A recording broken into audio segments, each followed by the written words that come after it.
सभी साथियों को प्यार भरा नमस्कार। आप सभी साथियों का एजुकेशन हब 088 पर हार्दिक स्वागत है। आज की क्लास कक्षा 8 का जो चैप्टर है परिवहन व पर्यटन उस पर रहेगी। इसका एक भाग अपन ने पहले कंप्लीट कर लिया है। आज सेकंड भाग रहेगा जिसके अंतर्गत अपन इस चैप्टर को पूरा कंप्लीट कर लेंगे। तो बिना देरी के करते हैं आज की क्लास शुरू। आज की क्लास के अंतर्गत सबसे पहले अपन पर्यटन के बारे में पढ़ेंगे। एक स्थान से दूसरे स्थान का भ्रमण करना पर्यटन कहलाता है। यानी व्यक्ति एक स्थान से दूसरे स्थान पर जो भ्रमण करता है वो क्या कहलाता है? पर्यटन कहलाता है। तो यहाँ से भी क्वेश्चन पूछ सकते हैं कि भाई पर्यटन किसे कहते हैं। तो एक स्थान से दूसरे स्थान का जो भ्रमण किया जाता है वही पर्यटन है। वर्तमान में मानव को कई कारणों से एक स्थान से दूसरे स्थान पर जाना पड़ता है। सही है, मानव है जो कई कारणों से एक स्थान से दूसरे स्थान पर जाता है। अब यहाँ पर कुछ ऐसे कारण दिए गए जो जिसके आधार पर मानव एक स्थान से दूसरे स्थान पर जाता है। तो जैसे मनोरंजन करने के लिए, प्राकृतिक दृश्यों का आनंद लेने के लिए, ऐतिहासिक स्थलों को देखने के लिए, संस्कृति संबंधित तथ्यों का अवलोकन करने के लिए, कुछ धार्मिक यात्राएं, अध्ययन के लिए, खेल कूद, स्वास्थ्य कार्यालय कार्य है उसके लिए, व्यापार, कुछ सम्मेलन हो गए, अभियान हो गए, पारिवारिक कार्य आदि।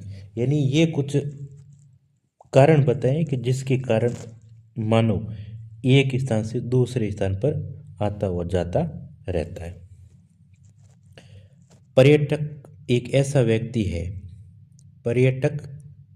ऐसा व्यक्ति है जो सामान्य दैनिक जीवन के माहौल से अलग किसी अन्य स्थान पर कुछ समय के लिए अस्थायी रूप से जाता है और अपने उद्देश्य पूरा होने पर पुनः अपने मूल स्थान पर लौट आता है।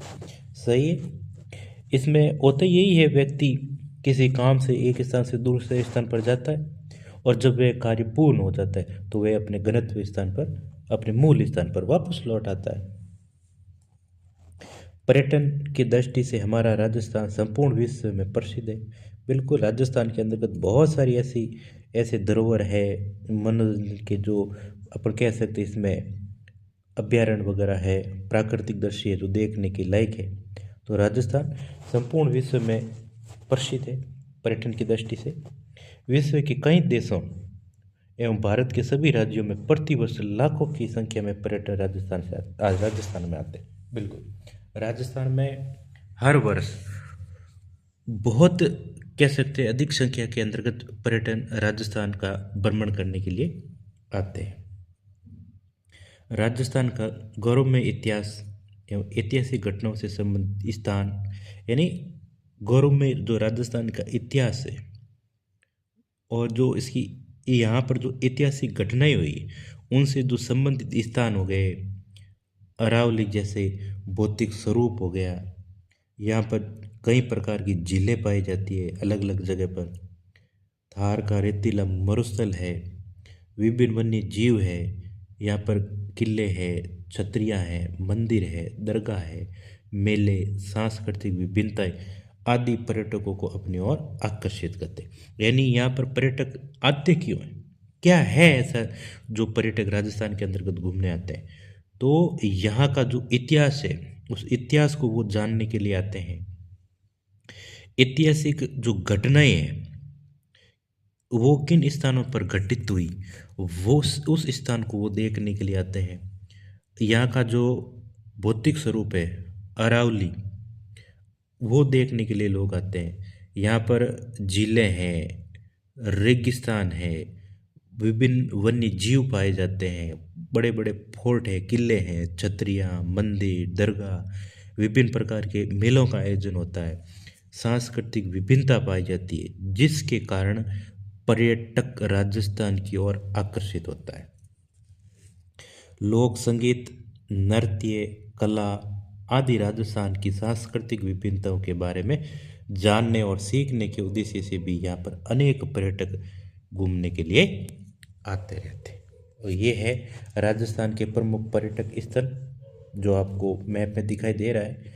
आप एक बार इसको अच्छी तरीके से रिवाइज करोगे। कौन सा क्षेत्र, कौन सा पर्यटक क्षेत्र कहाँ पर है। आगे बढ़ते हैं। पर्यटन से न केवल राष्ट्रीय एकता की भावना का प्रसार होता है बल्कि आय एवं रोजगार के अवसर भी उपलब्ध होते हैं। ऐसा नहीं है कि केवल पर्यटन के कारण जो राष्ट्रीय एकता है उसका ही प्रसार हो रहा है, राष्ट्रीय एकता की जो भावना है वही बढ़ रही है ना। इसके अलावा व्यक्तियों की आय भी बढ़ रही है और व्यक्तियों को क्या मिल रहा है, रोजगार भी मिल रहा है। यानी उद्योगों को दर्जा दिया गया है, प्रदूषण रहित उद्योग का दर्जा इनको मिला हुआ है। यानी ये एक ऐसा उद्योग है जिसमें किसी भी प्रकार का कोई भी प्रदूषण नहीं होता है। साथ ही पर्यटन से हमारी सांस्कृतिक धरोहरों का संरक्षण भी होता है। सांस्कृतिक धरोहर है वो बची भी रहती है। और राजस्थान के कई प्रमुख पर्यटन स्थलों को तीन भागों यानी ऐतिहासिक, इतिहास से संबंधित, भौगोलिक व प्राकृतिक और धार्मिक पर्यटन स्थल में बांटा जा सकता है। अब सबसे पढ़ेंगे पहले ऐतिहासिक पर्यटक स्थल। ऐतिहासिक पर्यटन स्थल कौन कौन से, देखो। राजस्थान का इतिहास अत्यंत गौरवपूर्ण रहा है, बिल्कुल, पर सभी जानते हैं। इसलिए राज्य के विभिन्न क्षेत्रों में ऐतिहासिक महत्व के पर्यटन स्थल पाए जाते हैं। इसके अंतर्गत जैसे पुरातात्विक पर्यटन स्थलों के अंतर्गत जैसे हनुमानगढ़ के अंतर्गत है कालीबंगा और पीलीबंगा, उदयपुर के अंतर्गत है आहड़, जयपुर के अंतर्गत है बैराट, सीकर के अंदर है गणेश्वर सभ्यता। ये जो पुरानी सभ्यताएं हैं जो राजस्थान के अंतर्गत पाई जाती है, ये लोगों को, पर्यटन को अपनी ओर आकर्षित करती है। जयपुर के अंतर्गत जैसे हवा महल हो गया, आमेर का जो किला हो गया, जंतर मंतर है, चित्तौड़गढ़ का विजय स्तंभ, राजसमंद में कुंभलगढ़ का किला, जोधपुर के अंतर्गत मेहरानगढ़ का दुर्ग, जैसलमेर का सोनारगढ़ किला, सवाई माधोपुर में रणथंभौर का किला, झालावाड़ के अंतर्गत घाघरोन का किला, जयपुर और उदयपुर का सिटी पैलेस आदि ऐतिहासिक पर्यटक स्थल हैं जो पर्यटनों को अपनी ओर आकर्षित करते। ये विजय स्तंभ हो गया, ये हवा महल हो गया और ये सोनारगढ़ हो गया फोर्ट। अब आगे है भौगोलिक व प्राकृतिक पर्यटक स्थल। यहाँ पर देखें तो प्राकृतिक दृष्टि से राजस्थान में विभिन्न पर्यटन और स्थल आकर्षण के केंद्र है। ये व्यक्ति पर्यटन को अपनी ओर आकर्षित करते हैं। इसके अंतर्गत जैसे उदयपुर में जयसमंद झील, फतेह सागर झील, पिछोला, उदय सागर झीलें और शिल्प ग्राम है जो पर्यटन को अपनी ओर आकर्षित करता है। सिरोही का प्रसिद्ध पर्वतीय स्थल माउंट आबू, वहाँ पर है निक्की झील, ये भी अपनी ओर पर्यटन को आकर्षित करती है। अजमेर की पुष्कर झील, राजसमंद में स्थित राजसमंद झील, चित्तौड़गढ़ में मेनाल जलप्रपात, जैसलमेर के मनमोहक रेत के जो टीले हैं यानी दोरे हैं, सवाई माधोपुर का रणथंभौर दुर्ग राष्ट्रीय उद्यान भी भी है, अलवर का सरिस्का राष्ट्रीय उद्यान, भरतपुर का केवलादेव घना पक्षी विहार और जैसलमेर और बाड़मेर में स्थित राष्ट्रीय मरु उद्यान, कोटा में चंबल नदी के किनारे घड़ियाल और मगरमच्छों के संरक्षण के लिए चंबल अभ्यारण्य प्रमुख है। ये कुछ पर्यटक स्थल है, अभ्यारण्य है जो पर्यटकों को अपनी ओर आकर्षित करते हैं। तो यहाँ पर आपको कौन सा क्षेत्र कहाँ पर है ये आपको कंटेस्ट याद रखना है। आगे बढ़ें तो यहाँ पर रणथंभौर अभ्यारण्य के अंतर्गत ये बाघ और केवलादेव घना पक्षी विहार, इसके अंतर्गत ये पक्षी पाए जाते हैं। अब है धार्मिक पर्यटन स्थल, धर्म से संबंधित। राजस्थान के रीति रिवाज व लोक संस्कृति में धर्म बहुत महत्वपूर्ण है, बिल्कुल। यहाँ के तीर्थ स्थल पर्यटन के मुख्य केंद्र माने जाते हैं। इसके अंतर्गत सबसे महत्वपूर्ण है ब्रह्मा जी का मंदिर जो पुष्कर के अंदर स्थित है। यानी आपसे पूछे ब्रह्मा जी का मंदिर कहाँ है, पुष्कर अजमेर के अंदर। ख्वाजा मोइनुद्दीन चिश्ती की दरगाह जो अजमेर में है। कपिल सरोवर कोलायत बीकानेर के अंतर्गत है। रामदेव राजू जैसलमेर के अंतर्गत है, श्रीनाथ जी जो नाथ द्वारा राजसमंद के अंतर्गत है, एकलिंग जी जो उदयपुर के अंतर्गत है, गोविंद देव जी जयपुर, करणी माता जो देशनोक बीकानेर के अंतर्गत है, श्री महावीर जी सवाई माधोपुर, त्रिपुरा सुंदरी माता मंदिर बांसवाड़ा आदि प्रमुख धार्मिक पर्यटन स्थल है, यानी धर्म से संबंधित ये स्थल है जहाँ पर लाखों की संख्या में लोग यहाँ पर इनके दर्शन करने के लिए, यहाँ पर घूमने के लिए आते हैं। आगे है ऋषभदेव जो उदयपुर के अंतर्गत है, रणकपुर पाली देलवाड़ा सिरोही के अंतर्गत जैन मंदिर भी पर्यटकों को अपनी ओर आकर्षित करते हैं। ये रोणेचा रामदेव जी का मंदिर है, ये अजमेर दरगाह है और ये रणकपुर के जैन मंदिर है। जो ये धार्मिक पर्यटन स्थल है यहाँ पर लाखों लोग घूमने के लिए आते हैं, ये पर्यटकों को अपनी ओर आकर्षित करते हैं। एक बार अगर पर्यटक यहाँ घूमने आता है तो वह इन जगहों को देखकर इतना आकर्षित होता है कि वो बार बार इन चीज़ों को देखने के लिए, इन मंदिरों को देखने के लिए बार बार इनकी ओर खींचा हुआ आता है। अब आगे चले पर्यटन विकास एवं उनसे संबंधित सुविधाएं।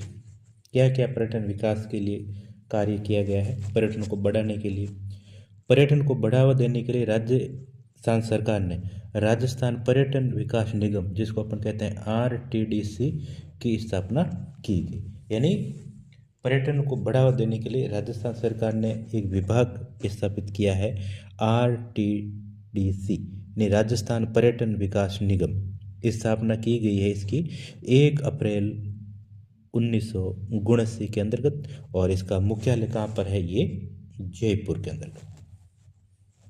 इसके कुछ नारे दिए के स्लोगन हैं इनके द्वारा, जैसे पधारो मारे देश, राजस्थान पधारिए, रंगीलो राजस्थान, सुरंगो राजस्थान, अतुल्य राजस्थान, जाने क्या दिख जाए आदि इन RTDC के द्वारा ये इनके स्लोगन दिए गए हैं, इनके द्वारा नारे दिए गए।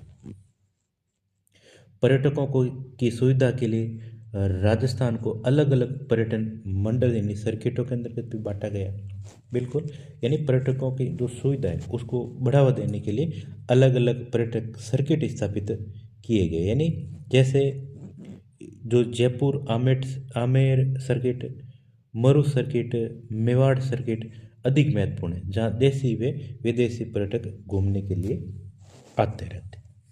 यानी एक एरिया फिक्स कर दिया जाता है कि भाई यहाँ से ये तक जितने भी पर्यटक क्षेत्र है इनका विकास किया जाएगा, और जो बाहर से लोग पर्यटक घूमने के लिए भी आते हैं तो उनको भी मैप के द्वारा अंकित किया जाता है, तो वो आसानी से वहाँ पर पहुँच सकते हैं। फिर है आगे पैलेस ऑन हिल्स जैसी शाही रेलगाड़ी जो प्रमुख पर्यटन स्थलों की सैर करवाती है, और इस पैलेस ऑन हिल्स जो रेलगाड़ी है, शाही रेलगाड़ी, इसकी स्थापना कब की गई थी? ये इनकी स्थापना हुई थी 1982 के अंतर्गत। ये 1982 के अंतर्गत शुरू की गई थी। ये प्रमुख जो पर्यटक स्थल है वहाँ की ये पर्यटकों को सैर करवाती है। यानी यह सभी तरह की अत्याधुनिक सुविधाओं से संपन्न शाही रेलगाड़ी जो देशी विदेशी पर्यटकों को आकर्षित करती है। यानी ये इस तरह से इनको बनाया गया है, इस प्रकार से सजाया गया है कि ये देशी हो या विदेशी पर्यटक इनकी ओर आकर्षित हो जाते हैं। और दिल्ली से शुरू होने वाली यह रेलगाड़ी राजस्थान में जोधपुर और चित्तौड़गढ़, उदयपुर, जयपुर, सवाई माधोपुर, जैसलमेर, भरतपुर से होकर मध्य प्रदेश, उत्तर प्रदेश में चली जाती है। इनका रोड रहता है, दिल्ली से शुरू होती है और राजस्थान में ये जोधपुर, चित्तौड़गढ़, उदयपुर, जयपुर, सवाई माधोपुर, जैसलमेर, भरतपुर से होते हुए ये आगे मध्य प्रदेश, और मध्य प्रदेश से आगे होते हुए उत्तर प्रदेश की ओर चली जाती। फिर आगे है ये पैलेस ऑन हिल्स, ये शाही रेलगाड़ी है। आगे राज्य में पर्यटन को बढ़ावा देने के लिए उद्योगों का दर्जा दिया गया। यानी राज्य के अंतर्गत पर्यटन को बढ़ावा देने के लिए इस पर्यटन को उद्योग का दर्जा दिया गया और एक ऐसा उद्योग है जो प्रदूषण रहित उद्योग का दर्जा इसको दिया गया है। पर्यटन एक सेवा उद्योग है और परिवहन के लिए आरक्षण, गाइड, टैक्सी, प्रमुख पर्यटन स्थलों की जानकारी आदि इंटरनेट पर उपलब्ध है। सही है, यानी आप इंटरनेट के ऊपर किसी स्थान पर घूमने जाते हैं तो उस स्थान की आप पहले ही जानकारी प्राप्त कर सकते हो, जिससे आपको उस क्षेत्र की जानकारी प्राप्त हो जाती है और घूमने के अंतर्गत आनंद आता है। यानी जहाँ पर भी आप जाते हो उससे पहले आपको उसके बारे में जानकारी रहती है, ताकि पर्यटन इन सभी की जानकारी जुटा सके और प्रमुख दर्शनीय स्थलों को सड़क मार्ग के द्वारा, रेल मार्ग और हवाई मार्गों से जोड़ने का भी प्रयास किया जा रहा है। यानी जो भी पर्यटक क्षेत्र है वहाँ पर पर्यटन जाए, उसको किसी भी प्रकार की कोई भी असुविधा ना हो, इसके लिए सड़क मार्ग हो, रेल मार्ग हो या हवाई मार्ग, इनको आपस में जोड़ा गया है। राज्य में उपलब्ध परिवहन की सुविधा लोक कला, लोक नृत्य, लोकगीत, जो पारंपरिक वेशभूषा आदि ने पर्यटकों के विकास में महत्वपूर्ण भूमिका अदा की है। बिल्कुल। और पर्यटन के विकास के लिए राज्य में होटल निर्माण व पेइंग गेस्ट योजना भी संचालित है। यानी राज्य में पर्यटन के विकास के लिए राज्य में होटलों का भी निर्माण किया गया और जो पेइंग गेस्ट योजना है वो भी राजस्थान के अंदर संचालित है। अब प्रमुख महोत्सव कौन कौन से हैं, ये भी पर्यटन को बढ़ावा देने के लिए राज्य सरकार के द्वारा शुरू किए गए कई प्रकार के मेलों का आयोजन किया जाता है। जैसे बीकानेर में जो हाल ही में भी ऊंट महोत्सव मनाया गया, जैसलमेर के अंतर्गत मरु महोत्सव मनाया जाता है, जयपुर के अंतर्गत पतंग महोत्सव मनाया गया, राजसमंद के अंतर्गत कुंभलगढ़ महोत्सव, जोधपुर में मारवाड़ महोत्सव, उदयपुर के अंतर्गत मेवाड़ महोत्सव आदि इस प्रकार के महोत्सव में प्रतिवर्ष हजारों की संख्या में देशी पर्यटक भी आते हैं और विदेशी पर्यटक भी यहाँ पर घूमने के लिए आते हैं। ये चैप्टर कंप्लीट होता है, इसकी कुछ शब्दावली पढ़ते हैं और फिर आगे इसके अभ्यास प्रश्न कंप्लीट करते हैं। शब्दावली में है राष्ट्रीय राजमार्ग, यानी केंद्र सरकार के अधीन महत्वपूर्ण सड़कें होती है, और राज्य राजमार्ग, ये राज्य सरकार के अधीन महत्वपूर्ण सड़कें होती है। मेट्रो रेल, यानी महानगरों में स्थानीय परिवहन के लिए उपयोगी रेल, और अभ्यारण्य, यानी वन्य जीवों का उन्मुक्त आवास। यहाँ पर वन्य जीवों को किसी प्रकार की कोई भी तकलीफ नहीं होती है, वो वन्य जीव अब आराम से एक स्थान से यानी अपना कह सकते हैं अपन विचरण कर सकते हैं। ये शब्दावली थी।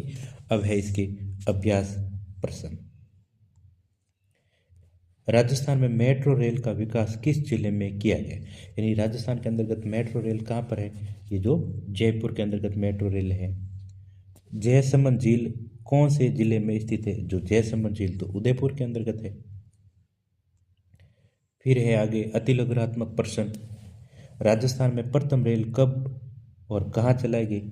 अपने पहले पढ़ा कि भाई प्रथम रेल 1874 के अंतर्गत बांदीकुई दौसा से लेकर आगरा फोर्ट उत्तर प्रदेश के बीच में चलाई गई। यानी 1874 के अंतर्गत तो दौसा की बांदीकुई से शुरू हुई थी, और जो उत्तर प्रदेश के अंतर्गत जो आगरा फोर्ट है वहाँ तक ये संचालित हुई थी। सागानेर अंतर्राष्ट्रीय हवाई अड्डा किस जिले में स्थित है? तो सागानेर हवाई अड्डा तो जयपुर के अंतर्गत स्थापित है। अब है लघुतरात्मक प्रश्न। राजस्थान में प्रमुख भौतिक और प्राकृतिक पर्यटन स्थल कौन कौन से हैं? यानी भौगोलिक और प्राकृतिक पर्यटन स्थल कौन कौन से हैं? जैसे जैसलमेर में मनमोहक रेत के टीले, उदयपुर के अंतर्गत जयसमंद, फतेह सागर, पिछोला, उदय सागर झीलें और शिल्पकला है जो पर्यटकों को आकर्षित करता है। सिरोही के अंतर्गत अगर देखें तो पर्वतीय क्षेत्र है जिसके अंतर्गत माउंट आबू और जो नक्की झील है वो है। अजमेर के अंतर्गत पुष्कर झील है। राजसमंद में स्थित राजसमंद झील है। चित्तौड़ के अंतर्गत है मेनान और चूलिया जलप्रपात। जो पर्यटकों को अपनी ओर आकर्षित करता है। सवाई माधोपुर में है रणथंभौर राष्ट्रीय उद्यान, अलवर का सरिस्का राष्ट्रीय उद्यान, भरतपुर के अंतर्गत है कि केवलादेव घना पक्षी विहार, जैसलमेर और बाड़मेर के अंतर्गत राष्ट्रीय मरु उद्यान, कोटा में चंबल नदी के किनारे घड़ियाल और मगरमच्छों के संरक्षण के लिए चंबल अभयारण्य की स्थापना की गई। तो ये राजस्थान के प्रमुख भौतिक और प्राकृतिक पर्यटक स्थल है। आगे चले, राजस्थान में सड़क परिवहन पर एक टिप्पणी लिखिए। जो सड़क परिवहन है उसके बारे में लिखो। तो राजस्थान का अधिकांश परिवहन सड़कों के माध्यम से ही पूरा होता है, यानी यहाँ पर जो परिवहन सुविधा है वो अधिकतम परिवहन है वो किससे होता है? सड़कों के माध्यम से। ग्रामीण क्षेत्रों में तो सड़क परिवहन ही सबसे महत्वपूर्ण है। बिल्कुल, ग्रामीण क्षेत्र में जाए तो महत्वपूर्ण जो परिवहन है वो सड़क परिवहन ही है। वहाँ पर रेल परिवहन ने है, न हवाई परिवहन है, कोई नहीं है, केवल सड़क परिवहन ही है। प्रधानमंत्री ग्रामीण सड़क निर्माण योजना द्वारा विभिन्न गांवों को आपस में सड़कों के माध्यम से जोड़ दिया गया है। दूसरा है, राज्य में स्थित ग्रामीण सड़क में वर्गीकृत किया गया। नहीं, राज्य में स्थित ग्रामीण सड़क आदि में वर्गीकृत है, यानी राज्य है वो जिला सड़कों के अंतर्गत देखो, ग्रामीण सड़कों के अंतर्गत देखो, आपस में विभाजित किए गए हैं। और राजस्थान में अनेक है जो राष्ट्रीय राजमार्ग भी गुजरते हैं जो केंद्र सरकार के हैं, और राज्य सरकार के द्वारा कई राज्य राजमार्गों भी की विकास किया गया है। और राजस्थान देश का पहला ऐसा राज्य है जहाँ पर 1994 के अंतर्गत राजस्थान परिवहन नीति घोषित की गई। यानी राजस्थान देश का पहला राज्य है जिसने 1994 में राज्य परिवहन नीति की घोषणा की थी। तो ये इसके अभ्यास प्रश्न है वो कंप्लीट होते हैं। आगे अगले भाग के अंतर्गत अपन जो अन्य महत्वपूर्ण क्वेश्चन है उसके बारे में चर्चा करेंगे। तो आज की क्लास यहीं तक। इस वीडियो को अधिक से अधिक आप शेयर करें अपने दोस्तों के साथ, चैनल को सब्सक्राइब करें और अधिक से अधिक अपने दोस्तों के अंतर्गत इस वीडियो को भेजें और अधिक से अधिक सहयोग करें ताकि मेरा भी हौसला बना रहे और मैं भी आगे इसी प्रकार से नई नई वीडियो, तो ये चैप्टर है बच्चों के लिए, 8th क्लास के लिए, उनके लिए ये क्लास लेता रहूं। तो धन्यवाद।